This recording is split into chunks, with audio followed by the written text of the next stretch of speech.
Hey there, welcome to the Get Fully Funded channel. I'm Sandy Reese, Chief Encouragement Officer here at Get Fully Funded, where we help small nonprofits learn to raise the money they need to fully fund their budget. I am here to help you master the art and science of fundraising tip by tip, and I've got a really good one for you today. But first, be sure to subscribe and hit that notification bell so that every time we upload a new piece of content, you're the first one to know. All right, let's get to this week's tip. If you're like most small nonprofits, you're working really hard to bring in new donors, but your bucket of donors is leaking. You're pouring new people into the bucket at the top, but there's a hole in the bottom and they're drifting out, they're leaking out. What does that mean? We're talking about lapse donors. We're talking about people who decide that their donation doesn't really matter and they stop giving. My theory is there are three reasons why people lapse. Number one, they think they're a number in your donor base and they don't want to give anymore. That's probably the biggest reason. The other couple of reasons are because they move away and maybe they decide they want to support a similar organization in their new town. They pass away and they just aren't available to give anymore. Most people simply go away because they just don't think their donation matters. Now, here's the good news. Because they have given at some point, there is still an emotional connection there. You just have to rekindle it and invite them to give again. So what this means is you need a plan for renewing lapsed donors and you need to put a priority on it. So this is not something that you can just do it when you think about it. You want to be watching, number one, preventing people from lapsing if you can. But then when you realize you do have lapsed donors, let's do something about it. So understanding why people lapse is a good place to start. Put yourself in the donor's shoes. If all you received were asks, and more asks from an organization that you care about, at some point you're going to feel like you're just an ATM to them and that you don't really matter. That is a very fixable problem that we can address with good donor communications and stewardship. And that'll help prevent some people from lapsing. Once somebody has lapsed, and let's define what we're talking about here. For me, if somebody has not given in 12 months, in the last 12 months, you've lost them. They've lapsed, and now we're gonna have to work a little bit harder to get them back.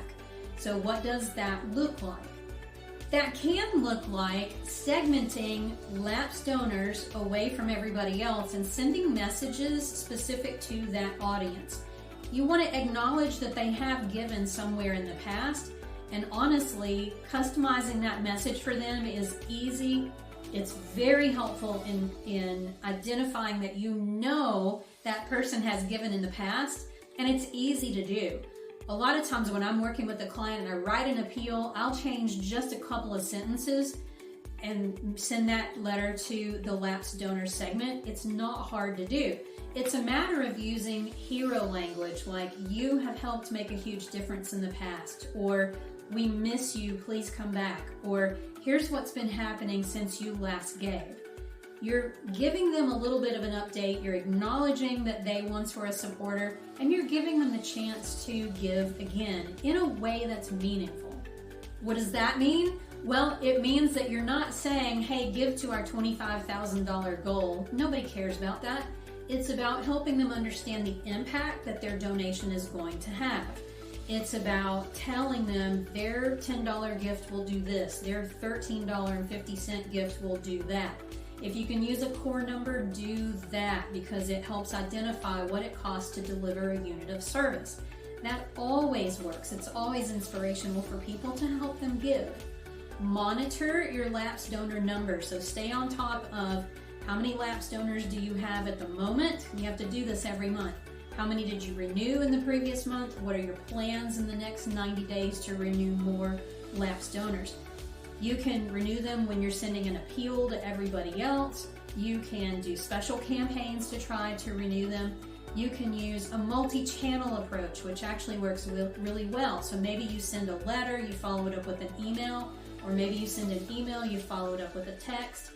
Sending them information in a couple of different ways can be very successful. I've also seen information that says phone calls are one of the best ways to renew lapsed donors. However, we all know if we get a call from a number we don't recognize, we don't answer it. If you can get a few people on the phone, your chances of renewing them are very good. So you may want to consider that as well. Look at what options you have for attempting to renew and make the best strategy that you can for getting the work done. When you pay a little attention, you can renew those donors, you get them back into your family, and it is cheaper, faster, and more efficient to renew a lapsed donor than it is to go out and get a brand new one.